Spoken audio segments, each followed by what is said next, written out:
En este día vamos a iniciar, hermanos, una serie de enseñanzas que tiene que ver con el discipulado. En inglés se puede decir back to basics, como regreso a lo básico, ¿no? Y yo quiero que entremos en estas enseñanzas, y vamos a estar hablando de cosas que a lo mejor para usted van a ser muy familiar. A lo mejor usted creo que no se va a desanimar a escuchar esto, porque va a confirmar nuestra fe en el Evangelio. Probablemente le recuerde los temas que estaremos tratando, para que usted y yo, y como yo también, podamos compartir a otros esta fe, estas enseñanzas que es fundamentales para un cristiano.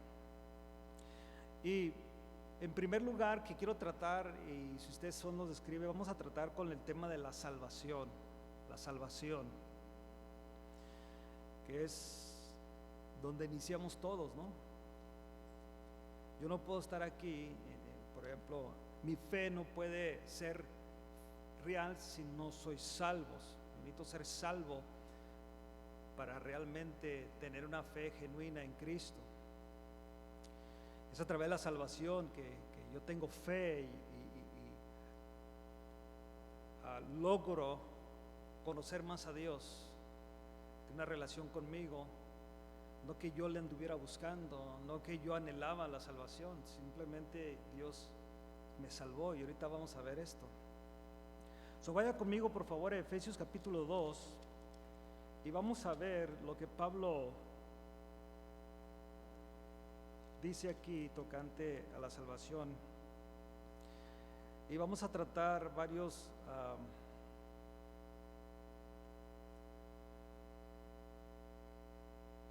ver ciertos factores o elementos que se requiere para la salvación.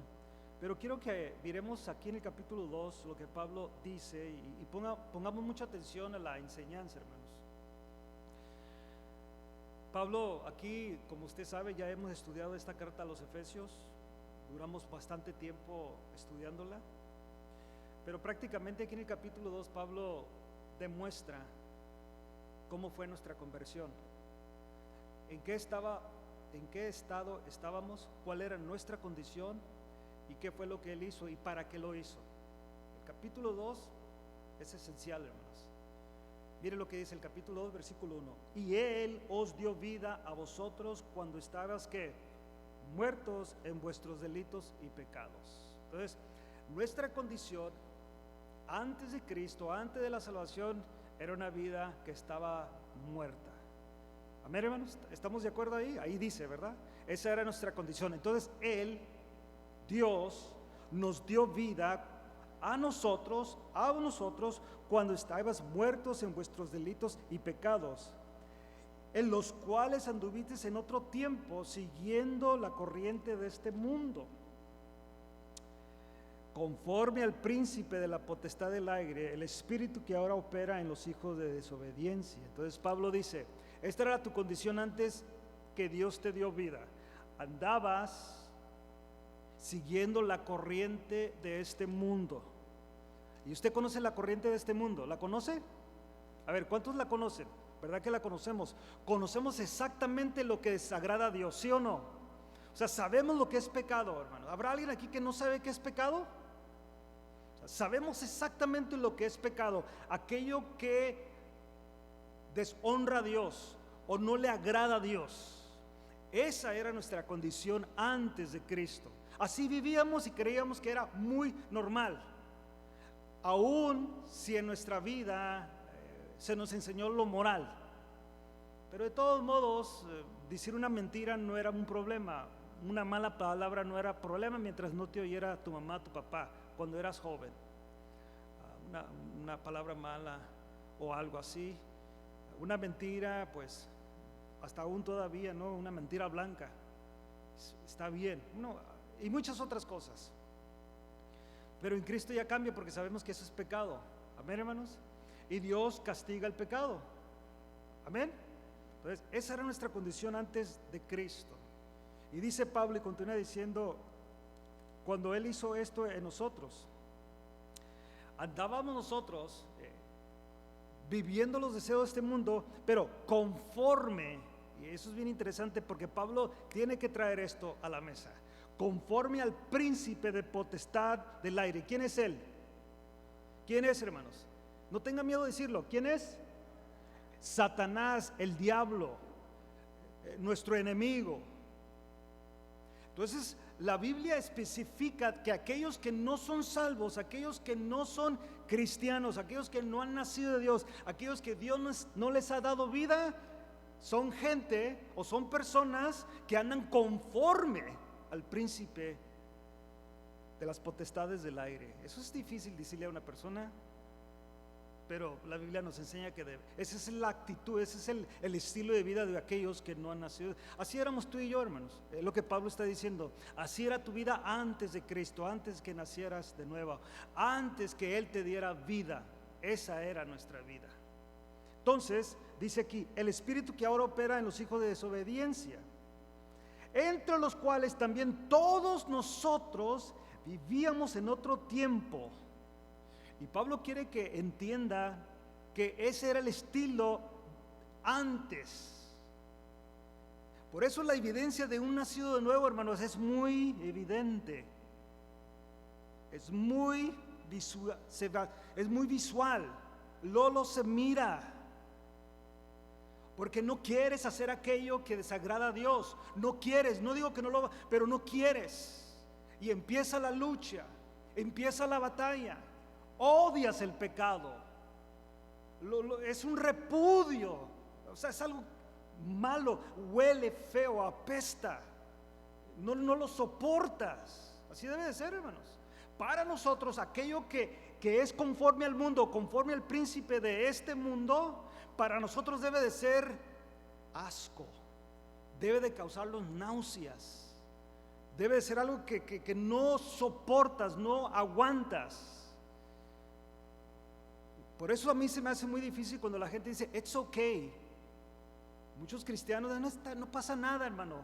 Digo, pero aquí dice que sí debe de pasar algo. Aquí debe de haber algo que dice, a mí no me gusta esto. Esto me causa a mí náuseas. Este era el estilo que nosotros vivíamos antes. Pablo dice, entre los cuales también todos nosotros vivíamos en otro tiempo, fíjate, en los deseos de nuestra carne, haciendo la voluntad de la carne y de los pensamientos, y éramos por naturaleza hijo de ira o hijos de ira, lo mismo que los demás. Esa era nuestra condición antes de Cristo. Óigame bien, hermano, vivir en pecado y seguir el estilo de vida antes de Cristo como algo muy normal, acabo salvo siempre salvo, algunos tienen esa idea, acabo de todos modos.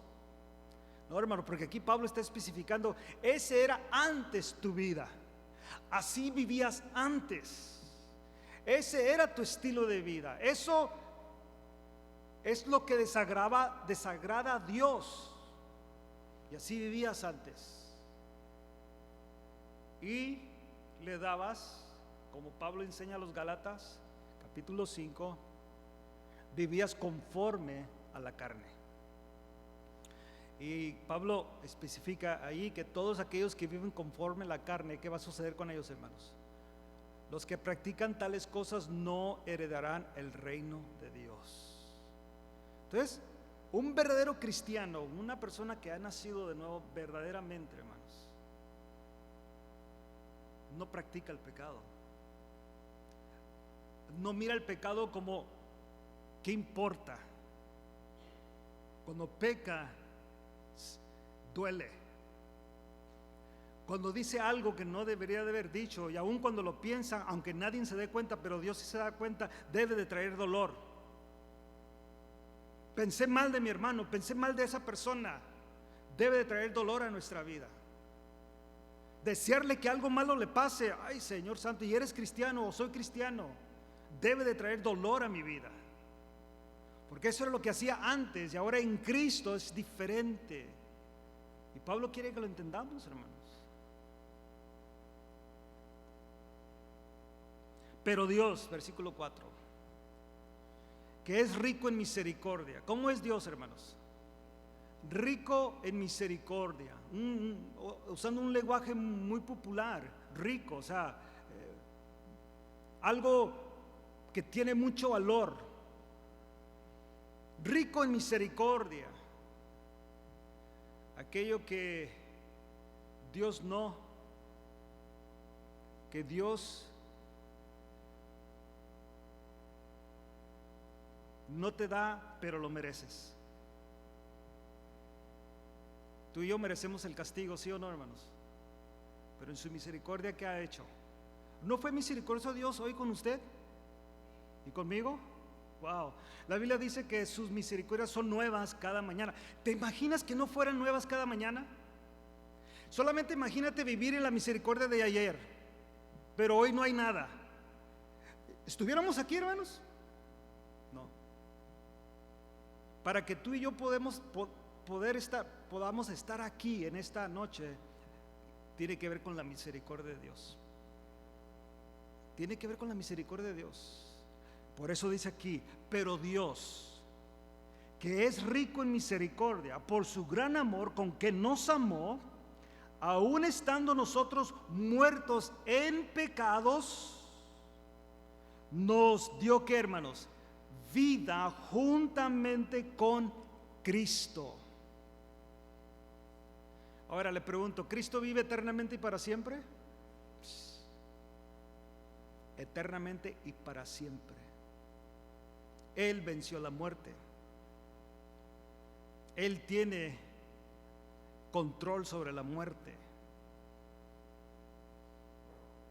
Eso de tenerle miedo a la muerte, hermanos, no va en el cristiano. No.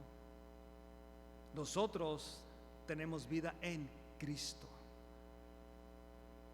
Pero Dios, que es rico en misericordia, por su gran amor,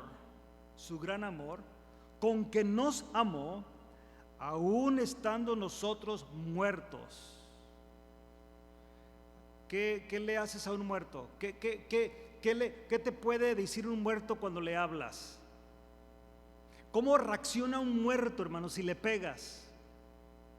Si lo insultas, simplemente si le dices cosas bonitas, no responde a nada porque está muerto. Nuestra vida, nosotros estábamos muertos en pecados, pero nos dio vida juntamente con Cristo. Quiero que entiendan la salvación, hermanos, y su poder, su magnitud. O sea, humanamente muchas veces ya se nos funden los fusibles de entender la salvación, de entender lo que Cristo hizo por nosotros, o Dios hizo por nosotros a través de Cristo para salvarnos con su gran amor, con su gran misericordia, y poder transmitir eso a nuestra familia, a nuestros amigos, y darles a conocer que esto no proviene de mí, esto yo no me lo gané, esto no es algo que suerte tuve, nada que ver con eso, hermanos. Este es Dios demostrando su amor para con nosotros. Él envió a su Hijo unigénito para que todo aquel que en él crea no se pierda, mas tenga vida eterna, porque Él decidió amar al mundo. Nadie lo forzó a amar al mundo, porque de tal manera amó Dios al mundo. Decidió amarte, decidió amarme, y por ese gran amor me dio vida juntamente con Cristo. Y esa vida con Cristo, hermano, tiene un significado poderoso que si lo abrazas el resto de tu vida, hermano, es suficiente para que tú vivas una vida feliz en esta tierra los años que Dios te dé. Simplemente pensar que ahora tú tienes vida con Cristo, juntamente con Cristo. Pablo lo dijo muy claro: ya no vivo yo, mas Cristo vive en mí. La vida de Cristo, hermanos, que es eterna, porque Él venció la muerte en su humanidad, claro, estamos hablando, y un cuerpo glorificado que será el prototipo que nosotros tendremos en el futuro, cuerpos glorificados. Aún estando nosotros muertos en nuestros delitos y pecados, o muertos en nuestros pecados, nos dio vida juntamente con Cristo. Y aquí dice Pablo, por gracia sois salvos. La palabra gracia es un favor inmerecido. Ahora sí es donde Dios te da algo que tú no mereces. Misericordia es que no te da lo que mereces. No te da lo que mereces. Gracia es dándote lo que no mereces. Te lo está dando. Es un regalo de Dios. Su gracia manifestada continuamente. Lo más glorioso de todo esto, hermano, es que no nomás se manifiesta Dios en su misericordia continuamente, sino que Él manifiesta su gracia continuamente. No podemos nosotros, hermanos, vivir una vida continua, o sea, diaria, que Dios nos dé vida en la mañana, a la hora que usted despierta de la vida que Dios le da, sin ver la misericordia y ver la gracia de Dios. Pero también entendemos que en ese mismo proceso vemos la justicia de Dios, ¿sí o no? Vemos la justicia de Dios, se manifiesta. Anhelamos más la gracia y la misericordia, porque sabemos que en la justicia de Dios tú y yo debemos estar completamente fulminados en la justicia de Dios. Por eso abrazamos más la gracia, abrazamos más la misericordia de Dios, su gran amor. Versículo 6, y juntamente con Él nos resucitó y asimismo nos hizo sentar en lugares celestiales con Cristo Jesús, para mostrar en los siglos venideros las abundantes riquezas de su gracia, en su bondad para con nosotros en Cristo Jesús. Si usted mira, hermanos, lo que Él hizo, lo que Él quiere demostrar, y todo es en Cristo Jesús, nada tiene que ver con usted, todo es en Cristo. Yo no puedo serme salvo por mí mismo, todo tiene que ser en Cristo, para que yo pueda seguir adelante en mi vida cotidiana y en mi vida en Cristo, en mi caminar con Cristo. Cristo tiene que estar en mí, hermanos. Es imposible vivir una vida cristiana sin Cristo, es algo imposible. Pero eso es muy evidente cuando una persona dice ser cristiana, porque vive como Cristo, refleja a Cristo, refleja su carácter, refleja cómo es Cristo, hermanos. Si algo anhelamos cada uno y debemos de anhelar cada uno de nosotros presentes aquí en esta noche, es ser como Cristo, tener la actitud, el carácter de Cristo en todas las áreas, en todas las situaciones. Cómo Él obraba con la gente, aún aquella gente que te hace la vida de cuadritos, aún aquella gente que te ama mucho. Jesús tuvo su mismo carácter para obrar con los diferentes discípulos, aún sus discípulos, siendo un hombre tan amoroso como Juan en un tiempo, y también un hombre tan aventado, probablemente brusco, no sé si la palabra es correcta, como Pedro. Tenía un hombre que probablemente podría haber sido también un hombre muy altivo, como Mateo, porque era un publicano. Se entiende que tenía mucho dinero, era un hombre rico, y varios ahí. ¿Y cómo los trató a cada uno, hermanos? ¿Los rechazó? ¿Los corrió? ¿No? Y ese es el carácter que nosotros debemos de tener, el carácter de Cristo, hermanos. Eso de que así soy yo y ni modo aguántenme, no va para un cristiano, no va. El cristiano tiene que ir desarrollándose, el cristiano tiene que ir madurando, tiene que ir perfeccionando su vida. Por eso Pablo es muy claro hacia aquel que realmente ha nacido de Dios.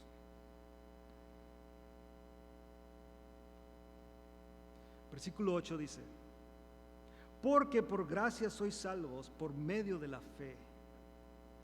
Y esto no de vosotros, pues es que, hermanos, don de Dios, es un regalo de Dios. Es un regalo de Dios.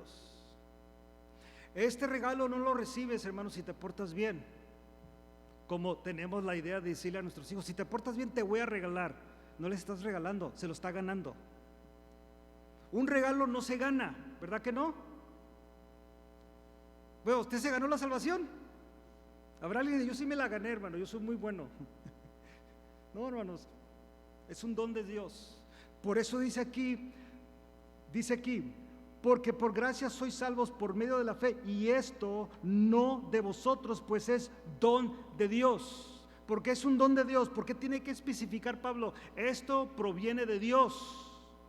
Nosotros le decimos a nuestros hijos, si te portas bien, te voy a regalar esto. No, es que ahí no aplica. Lo hemos dicho, pero no aplica. Porque ya no es un regalo, ahora es una recompensa. Es un pago por haberse portado bien. Es mejor decirle, mira, si te portas bien, te pago con esto. Porque se está ganando eso. No, nosotros no fue así, hermanos. No fue así. Porque si fuera sido así, hermanos, aquí hay personas que tuvieran mucho que decir de qué tan buenos fueron. Yo estoy seguro que aquí hay personas, hermanos, que fueron buenas en su casa, obedientes a sus padres, fueron a la escuela, se educaron, buenas personas, con buenos principios, nunca han tenido problemas con la ley, nunca han sido muy correctos. Y otros, ay, Señor Santo. Si fuera por eso, imagínate quién tiene más privilegios que el otro, ¿no? Pero por eso dice Pablo esto, no por obras para que nadie se gloree. No es por obras. Porque ¿te imaginas que fuera por obras, hermano? ¿Cuántos se iban a gloriar? Si así, de repente, por ahí alguien dice, es que yo no soy como fulano de tal, mira cómo anda, mira cómo viene, mira, y lo empieza, no, yo sí soy más cristiano. Yo no hago música pagana, yo no hago esto, aquello, yo no lo hago aquello, yo no voy allá, y así empieza la gente. ¿Te imaginas si pensaran que se ganaron la salvación por su buen comportamiento? La altivez que hubiera en la iglesia ahorita, es más, a lo mejor hubiera hasta secciones, ¿no? Los mejores, como lo hacen en la escuela, ¿no? Diferentes, yo me acuerdo cuando era niño había secciones, muchas veces, a lo mejor es ilegal, pero había secciones, ¿no? Para los que se portaban bien, a los que se portaban mal, ¿no? No es por obras o no por obras para que nadie se gloree, pero mire lo que dice el 10. Porque somos hechura suya, criados en Cristo. ¿Criados en quién, hermanos? Ahí vuelve a usar Pablo el término en Cristo. Criados en Cristo. Si alguno está en Cristo, nueva criatura es. O sea, eres una nueva creación, pero ahora estás en Cristo. Antes estabas muerto en tus delitos y pecados. Antes creías que así era la vida muy normal. Ahora estamos en Cristo y por esta razón somos hechura suya. O sea, estamos siendo amoldeados a su hechura, a su patrón. Hay personas aquí, probablemente saben, a mí me gusta mucho la sastrería y he visto cómo cortan telas y todo eso. Y miras patrones, y a lo mejor algunos de ustedes saben que venden en las tiendas de telas y todo eso, patrones, y es una hechura, es un patrón donde la persona pone ese papel y ahí empieza a cortar la tela y se hace un vestido, se hace un atuendo de algo, ¿no? Pero dice la Biblia que nosotros, porque ahora nos dio vida, porque hemos nacido de Dios, somos hechura suya. En otras palabras, Él nos está cortando, hermanos, a su manera de ser, a su hechura, a su patrón. Casi podría, en la iglesia llama la palabra bespoke, que tiene que ver contigo. O sea, ahora nosotros somos hechura de Cristo.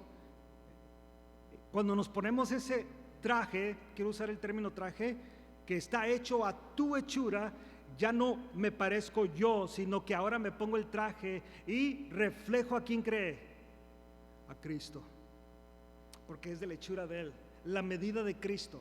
Todos los específicos medidas específicas de ese traje, y estoy usando el término traje, que es puede ser el pantalón con su saco, tiene las medidas exactas de Cristo. Porque yo quiero ser la hechura. Entonces, en el momento que yo estoy hablando de una manera como un ejemplo, me visto de Cristo. ¿Han oído el término que Pablo usa? Vestidos de Cristo. Entonces me visto de Cristo. Ese traje me tiene que quedar igualito como le queda a Cristo, porque ahora yo estoy siendo hecho a la hechura de Cristo. Entonces en el momento que me lo pongo me va a quedar bien, y como un buen traje bespoke va a ser a tu pura medida, a ti nomás, y quien se lo ponga no le va a quedar, o va a estar la manga muy larga, muy corta, el pantalón muy apretado, muy suelto, qué sé yo. Pero cuando nos ponemos el traje de Cristo, hermanos, a todos nosotros nos debe de quedar, porque estamos siendo, dice aquí, porque somos hechura suya. Tengo y debo de tener las mismas medidas de Cristo. Ahora entiende, hermanos, esto es espiritual, ¿ok? La misma medida de Cristo, porque soy hechura suya, criado en Cristo para, ¿qué, hermanos? Buenas obras. Aquí ya Pablo entiende, Pablo ya va que la iglesia entienda, sí, no te salvaron tus buenas obras porque no pueden, pero ahora que eres salvo y porque tienes la hechura de Cristo, ahora tú o yo o nosotros vamos a hacer que buenas obras. Y estas buenas obras, dice aquí Pablo, las cuales Dios preparó de antemano para que anduviésemos en ellas.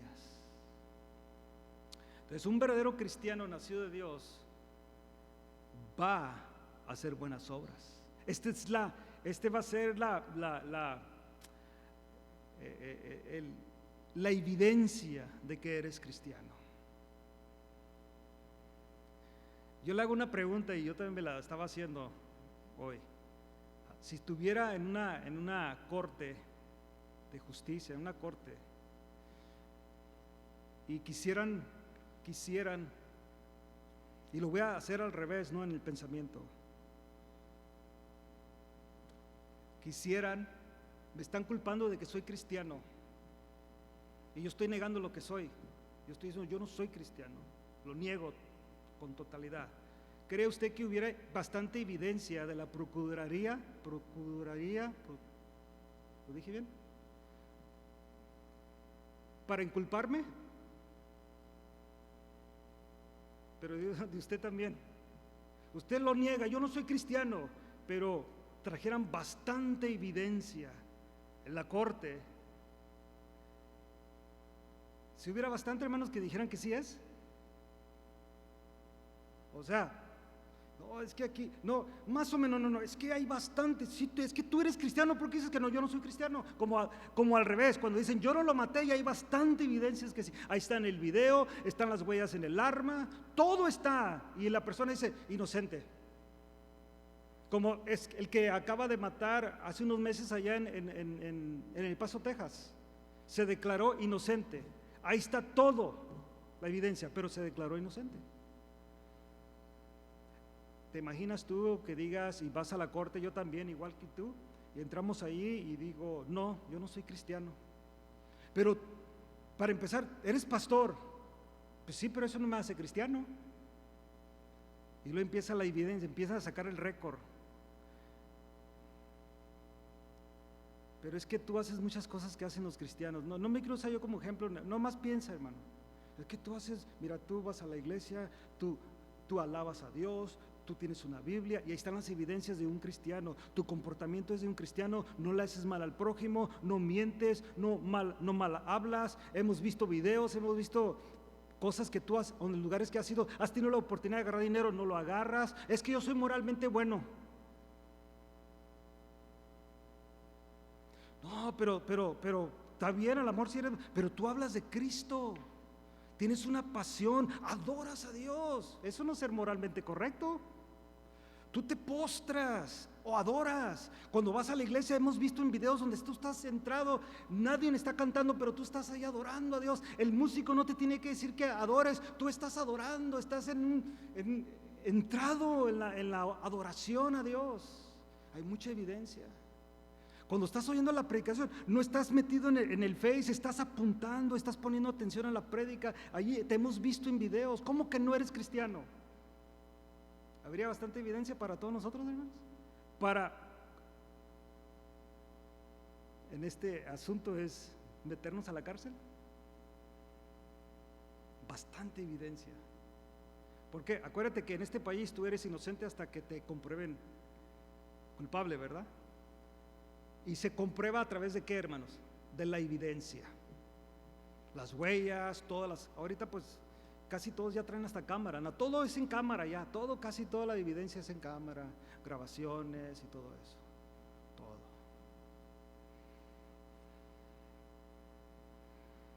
Por eso dice aquí Pablo, aquellos que han nacido de Dios, aquellos que vivían una vida distinta antes, complaciendo a la carne o aún complaciendo al Dios de este siglo o al príncipe de los aires, como dice aquí Pablo, esta persona Dios le dio vida, Dios la cambió, Dios la transformó, y ahora esta persona tiene las características de Cristo, tiene el corte de Cristo, su vida refleja la de Cristo, hace buenas obras, las cuales Dios preparó preparó de antemano para que anduvieses en ellas. Por eso la salvación, hermanos, es importante.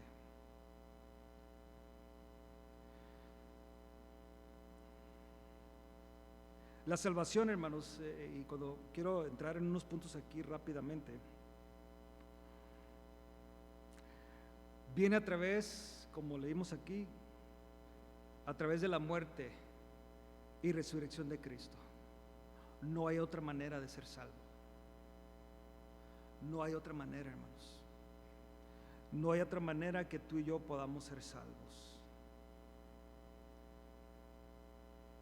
Jesús dijo: yo soy el camino, la verdad y la vida. No dijo: yo soy un camino, yo soy el camino. Él es el único camino, hermanos. Y no es ser egoísta, porque aquí no hay nada tiene que ver con el egoísmo, de que nosotros, yo no estoy hablando que casa de oración es el camino, ¿verdad que no dije eso? No dije que yo era el camino tampoco. Jesús es el camino. Por eso cuando usted presente el evangelio, no presente casa de oración, no me nombre a mí. Yo no tengo que ver nada en esto. Casa de oración no tiene que ver nada en esto, hermanos. Usted tiene que mencionar a Jesús, porque no hay otro nombre dado a los hombres en el cual podemos ser salvos. Hechos 4:12. No hay otro nombre dado a los hombres en el cual podamos ser salvos. No hay otro, hermanos. Usted tiene que dar a conocer a Jesús luego. Aquí nadie se va a salvar, aquí nadie se puede salvar, hermanos. El único que te puede salvar es Cristo, y lo puede ser en cualquier lugar que Él quiera y tú pongas tu fe. Un momento te da vida y eres salvo. Viene a través de la muerte y resurrección de Cristo. Y vamos a ver esto, mire, la muerte puede ser estudiada de la siguiente manera. Número 1, arrepentimiento. Número 2, fe. Conversión, 3. 4, adopción. 5, regeneración.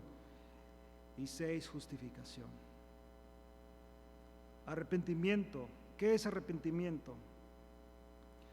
Es el cambio voluntario en la mente del pecador, dejando atrás el pecado y volviéndose a Cristo. Arrepentimiento, hermanos, es bien fácil. Voy para el norte y me arrepiento, ¿y para dónde le voy a dar? Al opuesto, al sur. Eso es arrepentimiento. No es una vuelta de 380 grados porque regresas a lo mismo. No es de 360 porque regresas a lo mismo. Es una vuelta de 180 grados, donde tú ibas para el norte y ahora te arrepientes y le das para el sur, completamente diferente. Ese es un verdadero arrepentimiento. Es bien interesante cuando yo me arrepentí y sigues viviendo la vida de antes. Y sigues pensando que es ok, que está bien, no va a haber problema. Ay, hermano, es que Dios me conoce y Él sabe mis debilidades, pero te justificas. Ese es mi problema personal, como puede ser el tuyo también. Cuando te justificas, porque no te debes de justificar en el pecado. Al contrario, debes, repito, odiarlo. Hermano, es que pues ni modo, somos carne. No, la carne va a perecer. No, hermanos, tenemos que salirnos de esa idea. Por eso le digo, esto a lo mejor usted ya lo sabe, pero puede compartirle a otro que usted dice, oye, yo me estoy dando cuenta que tu vida como cristiano no es, y le empiezas a enseñar. No lo vayas ahí darle con todo, no, a enseñar. Te preocupas, quiero enseñarte algo que no sabes, o crees que sabes y no lo sabes bien. Arrepentimiento es cuando tú dejas atrás el pecado y te vuelves a Cristo.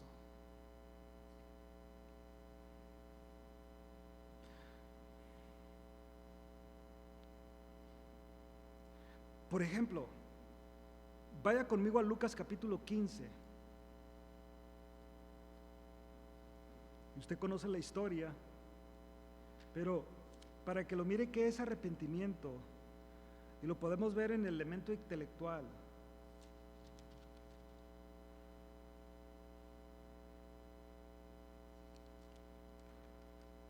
Lucas capítulo 15.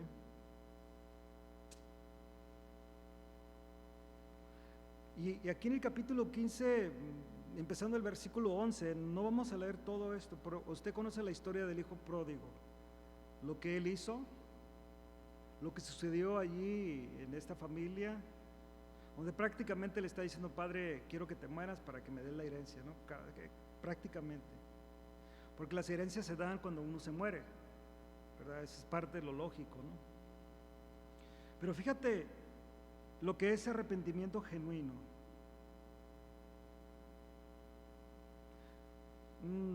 Vamos a tomarlo del contexto en su situación ya más baja, siendo un rico, un millonario, hijo de papi, pues, o no sé, ya les tienen otro fifi o algo así les dicen, ¿no? Así, esos fresas, pues ricos, pues gente rica, un junior, pues. Fíjate en su situación, versículo 15, vamos del 15. Y fue y se arrimó a uno de los ciudadanos de aquella tierra, el cual le envió a su hacienda para que apacentase cerdos. Fíjate, apacentarse cerdos, y usted sabe que, y vamos a hablar en el término judío, ellos no tocaban estos animales, eran inmundos. Fíjate hasta dónde bajó, hermanos, hasta dónde tocó fondo este hombre, o este joven, hombre pues, pero joven probablemente. Y fíjate, versículo 16, y deseaba llenar su vientre de las algarrobas que comían los cerdos, pero nadie le daba. Casi, fíjate, estás viendo todavía, es bien interesante cuando lo lees así con detalle, todavía estás viendo un hombre con cierta decencia. No se lo robó, podía haber comido. Deseaba, pero nadie le ofrecía. Qué tremendo, todavía hay algo ahí. Pero fíjate, esto es arrepentimiento, hermanos. Oiga bien esto, versículo 17. Y volviendo en sí. Esa es una palabra bien interesante, porque pareciese que estaba como, ¿qué, hermanos? Inconsciente, estaba, ¿cómo se dice? Su mente hipnotizado, creo la palabra, no sé si lo dije bien, pero como que volvió en sí.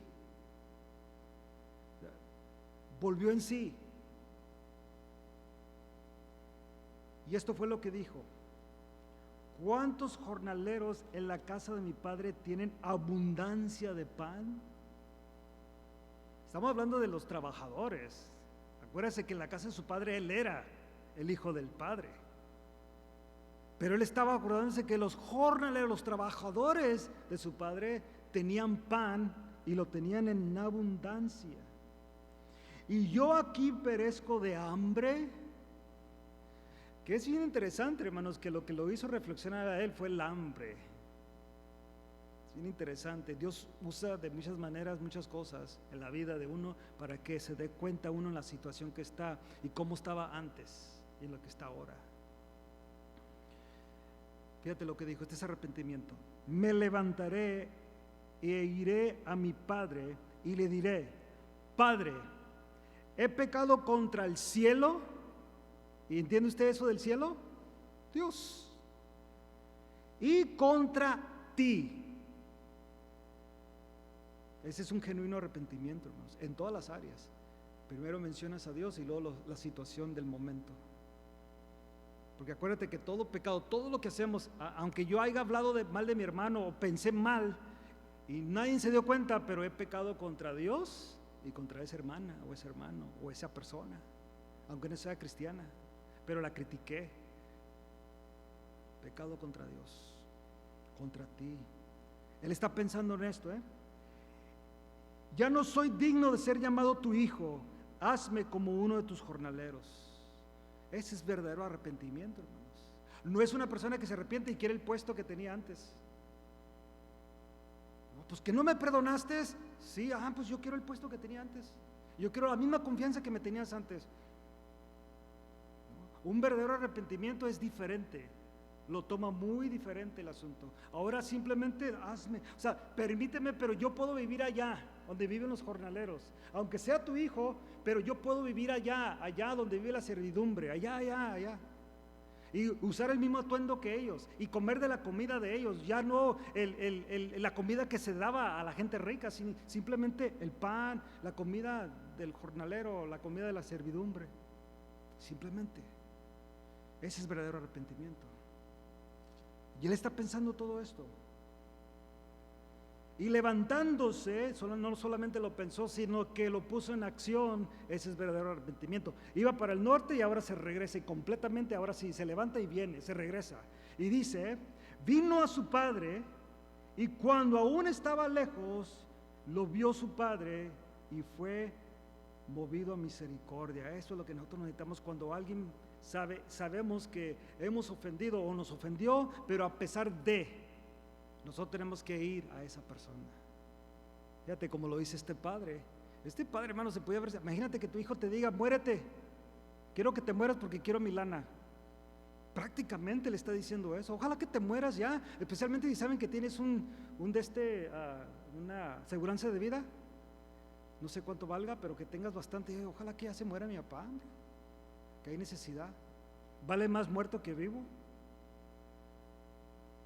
Eso es lo que le estaba diciendo. Pero el padre no le interesó ya eso, sino que lo vio su padre, y cuando aún estaba lejos, lo vio su padre y fue movido a misericordia. Una vez más, Dios obrando en misericordia, y corrió.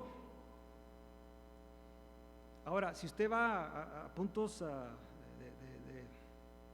de tradición aquí, hermanos, un hombre rico no corría, no era parte del protocolo.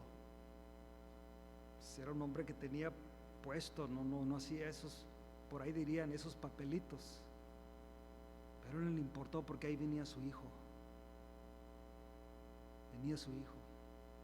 Corrió y se echó sobre su cuello y le besó. Y el hijo le dijo: Padre, he pecado contra el cielo y contra ti, y ya no soy digno de ser llamado tu hijo. ¿Qué es lo demás que le iba a decir? ¿Se recuerda lo demás que le iba a decir? O sea, no soy digno de ser tu hijo. ¿Qué es lo que le iba a decir? Hazme. Le diré: Padre, he pecado contra el cielo y contra ti, no soy digno de ser tu hijo, hazme como uno de tus jornaleros. Se da cuenta que aquí no llegó a eso. ¿Por qué, hermanos? Porque el padre dijo a sus siervos: sacad el mejor vestido y vestirle, y poner un anillo en su mano y calzado en sus pies. Traer el becerro gordo y matarlo, y comamos y hagamos fiesta, porque mi hijo muerto, ¿qué, hermanos? Mira, analiza todo lo que leímos ahorita en Efesios, cómo estábamos tú y yo, y lo que estaba usando Jesús. ¿Cómo estaba su hijo? Muerto era. El que murió aquí no fue el papá, hermanos.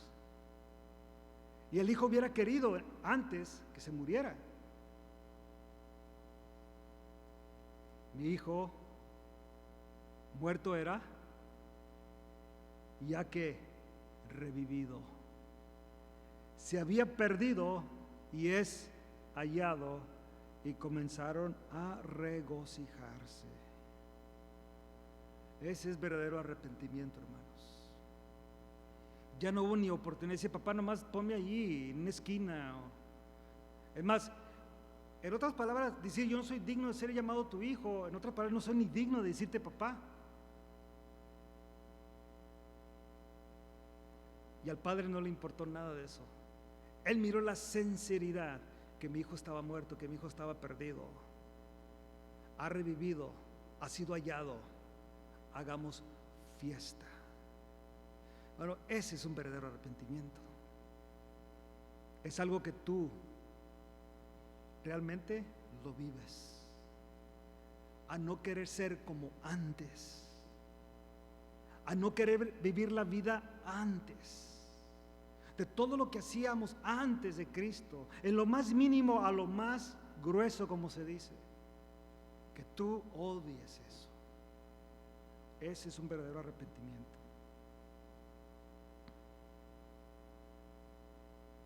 Fe. Número 2, fe. ¿Qué es fe? Es el paso inicial para la experiencia cristiana, pero también fundamental en su caminar diario. ¿Por qué? Porque la Biblia dice que el justo por la fe vivirá. Fe y arrepentimiento, fe y obras.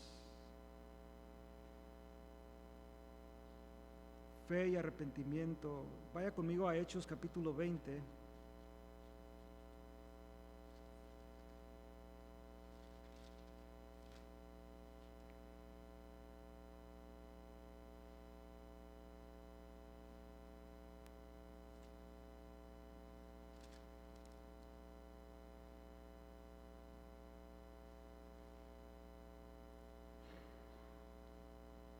Mira lo que dice Pablo aquí cuando está hablando con los ancianos. Versículo 18 a 20-18.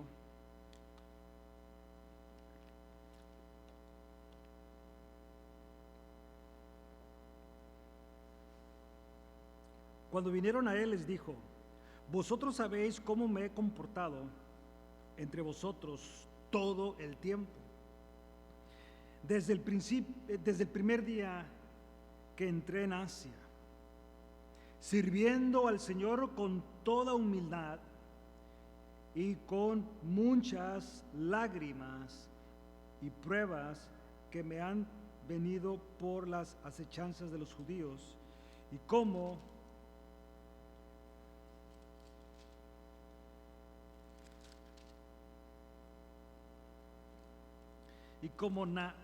nada que fuese útil he rehuido de anunciaros él y enseñarnos públicamente por las casas, testificando a los judíos y a gentiles acerca del arrepentimiento para con Dios y de la fe en nuestro Señor Jesucristo. ¿Qué era lo que predicaba Pablo, hermanos? El arrepentimiento para con Dios y de la fe en nuestro Señor Jesucristo.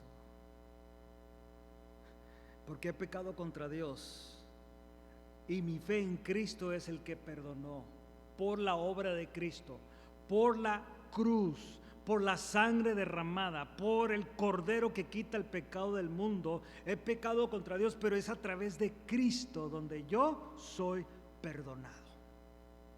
Y Pablo no dejó de predicar eso, el arrepentimiento en fe.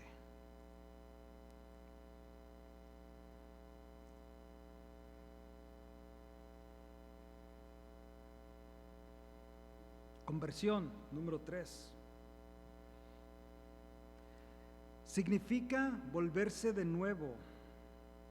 Este es el lado humano de la salvación. Es el acto en el cual hay un cambio espiritual que, visto desde el lado divino, le llamamos regeneración.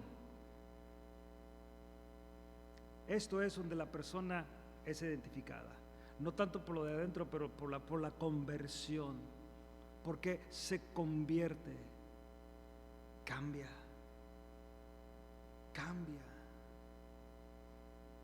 El fruto del Espíritu, hermano, es muy visible en la persona.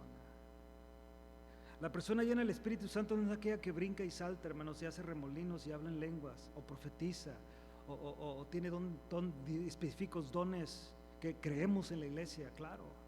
Pero una persona llena del Espíritu es aquella la cual Pablo enseña en Gálatas capítulo 5, que da el fruto del Espíritu, que es una persona amorosa,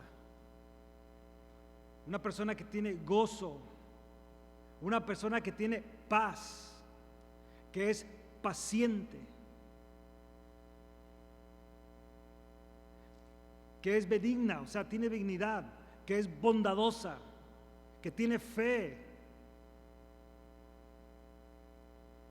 que es mansa, tiene mansedumbre y que tiene dominio propio. ¿Quieres ver una persona llena del Espíritu Santo? Esas son las características, hermano. No es lo otro. Esa es una persona llena del Espíritu Santo. Es una persona llena del Espíritu Santo, que eso es lo que fluye en ella, en esa persona. Se convirtió en cristiano. El carácter de Cristo fluye. Cristo así fluía, hermanos. Cristo así fluía. A mí me ministra mucho, hermanos, cuando yo estudio la vida de Cristo con sus discípulos. Me ministra mucho.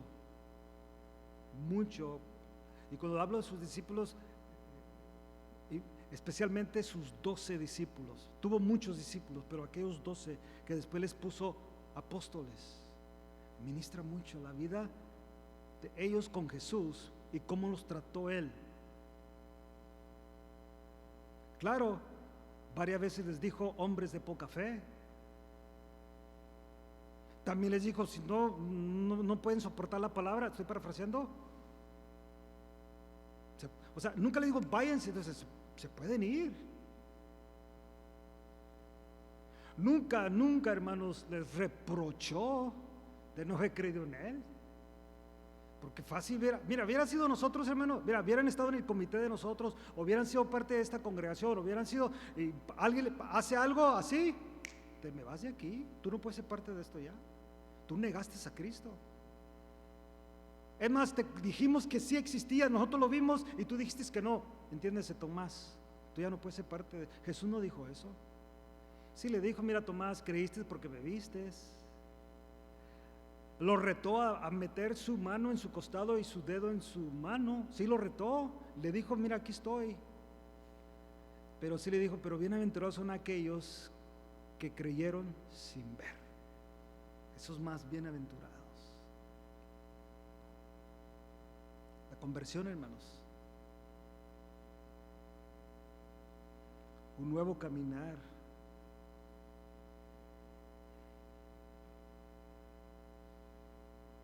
Número 4, adopción.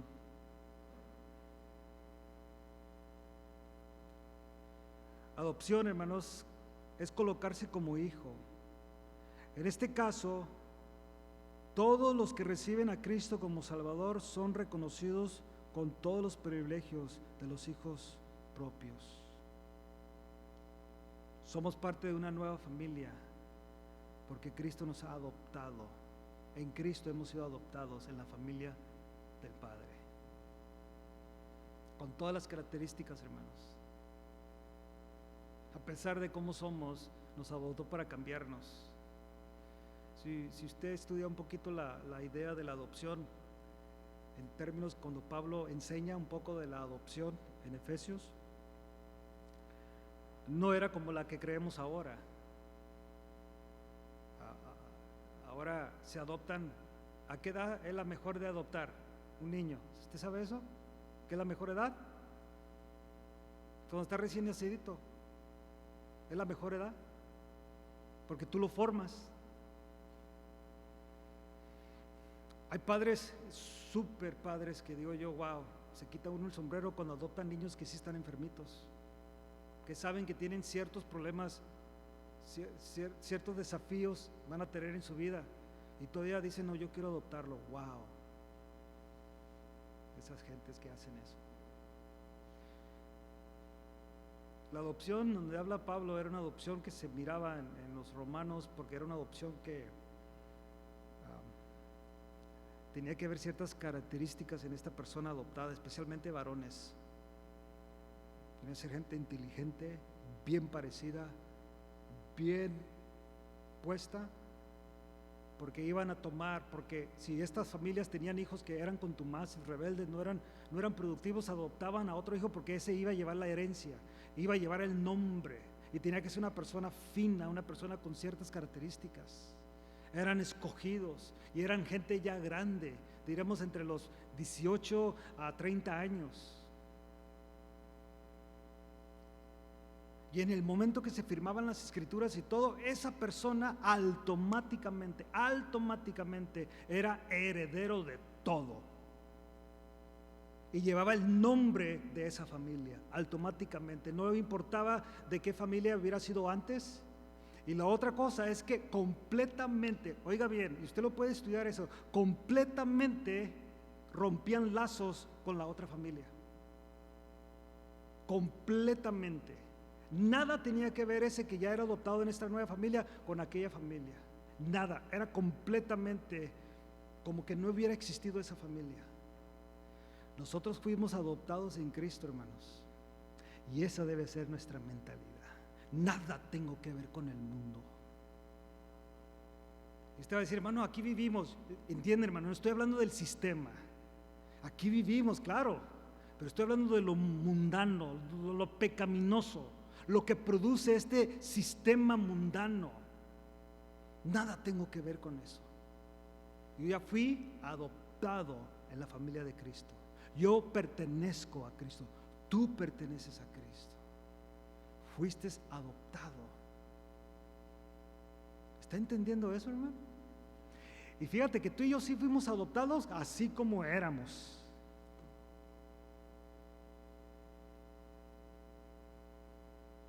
Pero para que te quedes igual, no. Dios continúa haciendo el cambio en nosotros. Amén. Y regeneración también, número 5, significa nacer de nuevo. No significa que la vieja naturaleza es reformada, sino que el nuevo hombre se va desarrollando, porque la naturaleza, hermano, no la puedes reformar, a esa hay que matarla. Como decía yo el domingo, a esa tienes que no darle ya de comer, tienes que completamente no alimentarla, no darle por los deseos, por las pasiones de la carne. La carne tiene que morir. Ya no vivo yo, mas Cristo vive en mí. Crucificado estoy con Cristo.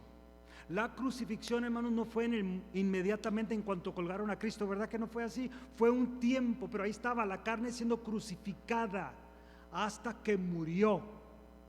Y Pablo está diciendo, crucificado estoy con Cristo. Ya no vivo yo, mas Cristo vive en mí. Pero ahí estoy crucificado. Esa idea muchas veces que usted va a oír por ahí algunos cristianos, no, es que me desclavé de la cruz. Uy, qué feo. Imagínate que Dios se hubiera desclavado de la cruz, hermano. Que Jesús se hubiera desclavado de la cruz. ¿Dónde estuviéramos tú y yo ahorita? Esos términos no se usan a los cristianos. No, hermano, es que pues ni modo, me desclavé. No, estoy crucificado. Mi muerte está siendo lenta de la carne, se está matando y matando y matando. Y ya no le estoy dando para los deseos de la carne. Cada uno de ustedes sabe a cuál es su debilidad. Bueno, síguele debilitando. No le des de comer. No le des de comer.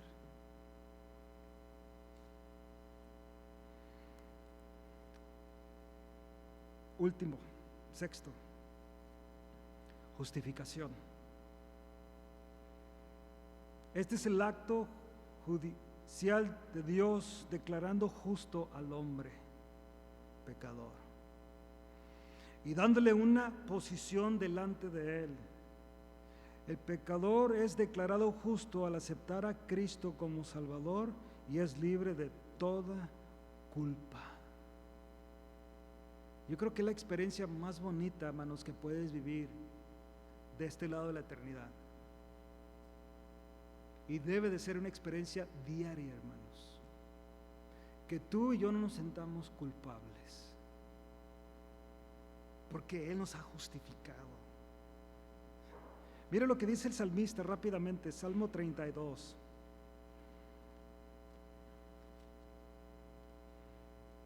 Salmo 32.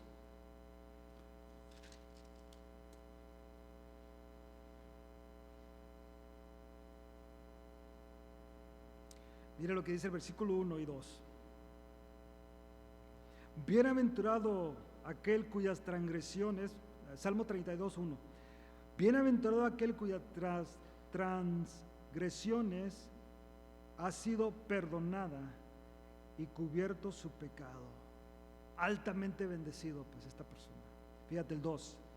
Bienaventurado el hombre a quien Jehová no culpa de iniquidad y en cuyo espíritu no hay engaño. Fíjate, o sea, lo más hermoso es que bienaventurado es aquel hombre, ¿entiendes? El género humano en cuestión de salvación, quien Jehová no culpa. Todo mundo te puede echar la culpa. El asunto es que Él no te está culpando. Claro, sí sabes que Satanás siempre lo está haciendo, ¿verdad? Es el acusador de los hermanos. Y te acusa y te dice que no eres bueno para nada y que ay sí que hipócrita eres y que para qué vas a la iglesia y ya ves, acuérdate lo que hiciste, mira lo que pensaste, mira lo que dijiste, mira cómo actúas y ahí te empieza toda la culpabilidad. Bueno, pero la Biblia dice que hay de aquel, bienaventurado es aquel quien Jehová no culpa de iniquidad. Fíjate Romanos 5:1 rápidamente, hermanos. Romanos 5:1.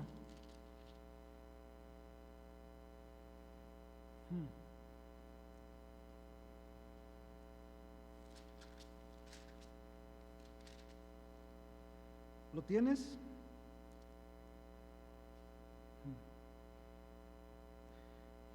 Justificados pues por la fe tenemos que, ¿para con quién, hermanos? Quiero que tenga eso bien claro en su mente. Tener la paz con Dios es algo extraordinario, hermanos. Quiero que entienda eso. Tener la paz con Dios es algo extraordinario en su vida y en mi vida. Por causa de la justificación, nosotros, por la fe, tenemos paz para con Dios por medio de nuestro Señor Jesucristo, por quien también tenemos entrada por la fe a esta gracia, en la cual estamos firmes y nos gloriamos en la esperanza de la gloria de Dios. Y no solo esto, sino que también nos gloriamos en las tribulaciones, sabiendo que la tribulación produce paciencia. ¿Quieres ser paciente? ¿Quieres ser paciente? Pues gracias a Dios por la tribulación. Produce en nosotros paciencia. Y la paciencia prueba y la prueba esperanza. Y esa palabra paciencia también tiene que ver con carácter. Y la esperanza no avergüenza, porque el amor de Dios ha sido derramado en nuestros corazones por el Espíritu Santo que nos fue dado. Mire el versículo 6. Porque Cristo, cuando aún éramos débiles, a su tiempo murió por los impíos. Ciertamente apenas morirá alguno por el justo. Claro, podría ser. Y con todo, pudiera ser que alguno osara morir por el bueno. Maybe. Usted sabe que hay mucha gente que murió para que tú y yo estuviéramos aquí en esta tarde. ¿Sí sabe usted eso? En esta noche, para que tuviéramos esta libertad de la expresión religiosa. ¿Sí sabía usted eso, no? Y en las civilizaciones pasadas y los tiempos pasados así ha surgido en este país. Mucha gente ha muerto por la ideal de este país, por los principios de este país, la libertad que tenemos, la democracia que tenemos. Ha muerto mucha gente. Y de hecho tenemos unos cuantos hijos de nuestra iglesia que están ahí ahorita. Son soldados de este país y están listos para morir por nosotros. Porque osan morir por algo bueno, por algo que sí tiene sentido, la democracia. Mas Dios, dice el versículo 8, muestra su amor para con nosotros, que siendo aún pecadores, Cristo murió por nosotros. Pues mucho más, ya estando, fíjate, aquí da la evidencia Pablo de la seguridad de nuestra salvación. Y fíjate, pues mucho más, estando ya justificados, o vas a ser justificado, no, dice ya no tienes la culpa, ya no eres culpable, estando ya justificados en su sangre, por él seremos salvos de la ira. Porque si siendo enemigos, acuérdate cuando éramos enemigos, fuimos reconciliados con Dios por la muerte de su Hijo, mucho más, estando reconciliados seremos salvos por su vida. Y no solo esto, mi hermano, mi hermana, sino que también nos gloriamos en Dios por el Señor nuestro Jesucristo, por quien hemos recibido ahora la reconciliación.